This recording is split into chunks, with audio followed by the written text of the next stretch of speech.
ሰላም ውድ የሳማ ቲዩብ ቻናል ተከታታዮች እንደምን አላችሁ?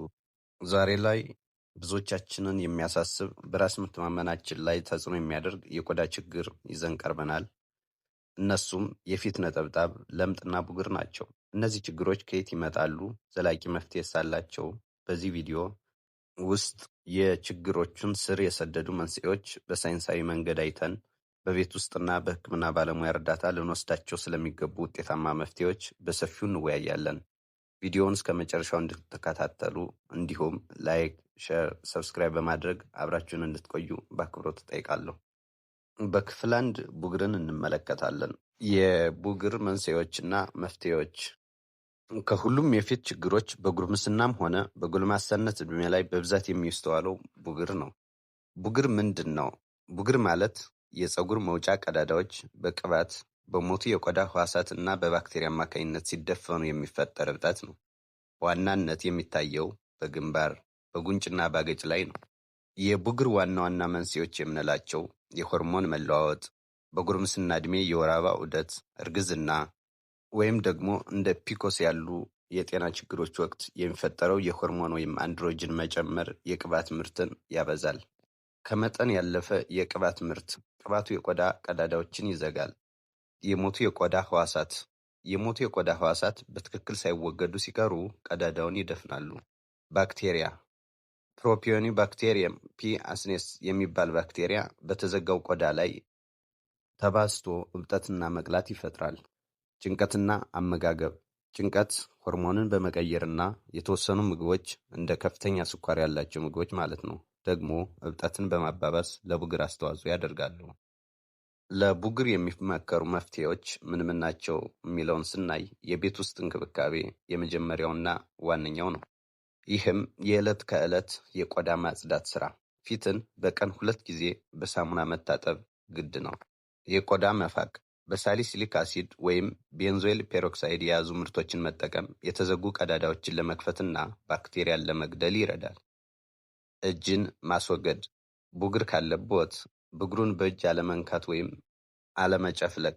ይህ ጠባሳና ጥቁር ነጠብጣብ እንዳይፈጠር ይከላከላል ማለት ነው። ከዚህ በተጨማሪም የህክምና አማራጮችን መጠቀም። ወቅታዊ ህክምና ሬቲኖይድስ የቆዳ ህዋሳት አዲስ እንዲሆኑ በማድረግና የህክምና ባለሙያ የሚሰጧቸው አንቲባዮቲክ ቅባቶች ናቸው። የአፍ ውስጥ መድኃኒቶች እንደ አንቲባዮቲኮች፣ የሆርሞን መቆጣጠሪያ ክኒኖች ለሴቶች ማለት ነው እና ለአስከፊ ቡግር ደግሞ አይሶትሬቲኖይን በሐኪም ቁጥጥር ስር መጠቀም ያስፈልጋል ማለት ነው። በክፍል 2 ስለ ፊት ነጠብጣብና ለምጥ እንመለከታለን። አብራችሁን ቆዩ። የፊት ነጠብጣብና ለምጥ መንስኤዎችና መፍትሄዎች። ቡግር ከሄደ በኋላ የሚቀሩ ጥቁር ወይም ቡናማ ምልክቶች ሃይፐርፒግመንቴሽን እና ትላልቅ ጥቋቁር ቦታዎች ወይም ሜላዝማ ሌላው ዋነኛ ችግር ናቸው። የፊት ነጠብጣብና ለምጥ ምንድን ናቸው? የፊት ነጠብጣብ ወይም ጥቁረት ቆዳችን ቀለም የሚሰጠውን ሜላኒን የተባለውን ንጥረ ነገር ከመጠን በላይ ሲያመርት የሚፈጠር የቆዳ ጥቁረት ነው። ይህም ማለት ፒኤችአይ ወይም ፖስት ኢንፍላማቶሪ ሃይፐርፒግመንቴሽን ከቡግር ከተቆረጠ ወይም ከሌላ የቆዳ መቆጣት በኋላ የሚመጣ ጥቁረት ማለት ነው። ሳንስፖትስ ወይም የፀሐይ ነጠብጣብ በፀሐይ ጨረር መጋለጥ ምክንያት የሚከሰት ነው። ሜላስማ ለምጥ ወይም ማዲያት ማለት ነው። በሆርሞን ለውጥ በተለይ በእርግዝና ወይም የወሊድ መቆጣጠሪያ ክኒኖችን በምንጠቀምበት ጊዜ እና በፀሐይ መጋለጥ የሚባባስ ብዙውን ጊዜ በጉንጭ በግንባርና ከንፈር አካባቢ የሚታይ ሰፋ ያለ ቡናማ ጥቁረት ነው። የነጠብጣብና ለምጥ ዋና ዋና መንስኤዎችን ስንመለከት አንደኛውና የመጀመሪያው የፀሐይ ብርሃን።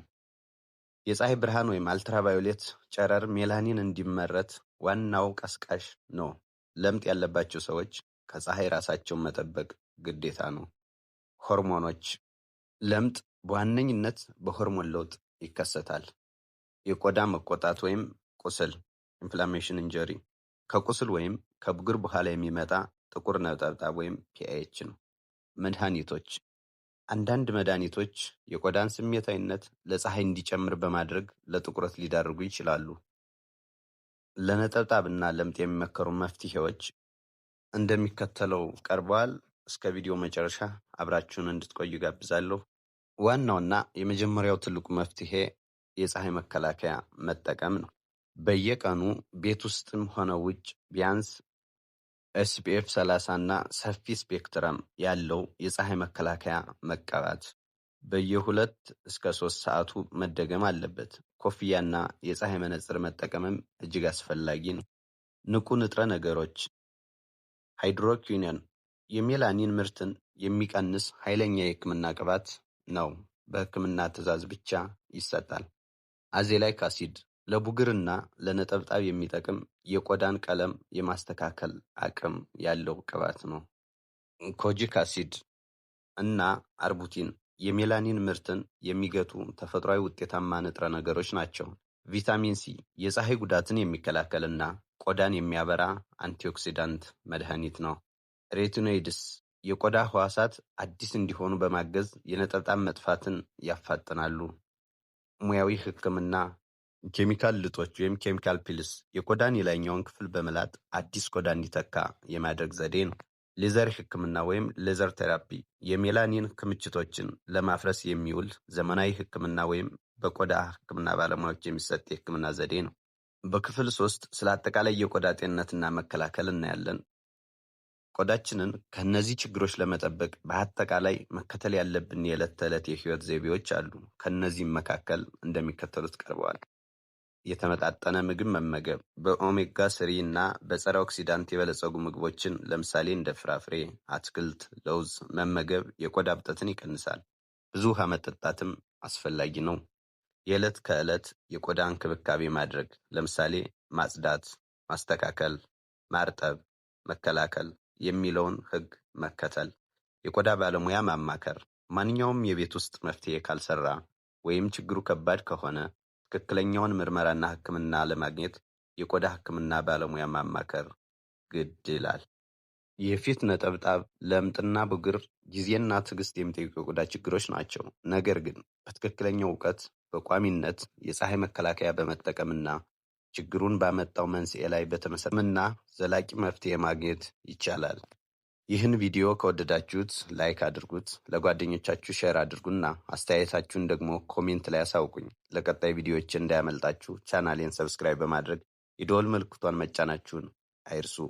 በሚቀጥለው ቪዲዮ እስከምንገናኝ ድረስ ጤናማና ደስተኛ ሆናችሁ ቆዩልኝ። አመሰግናለሁ።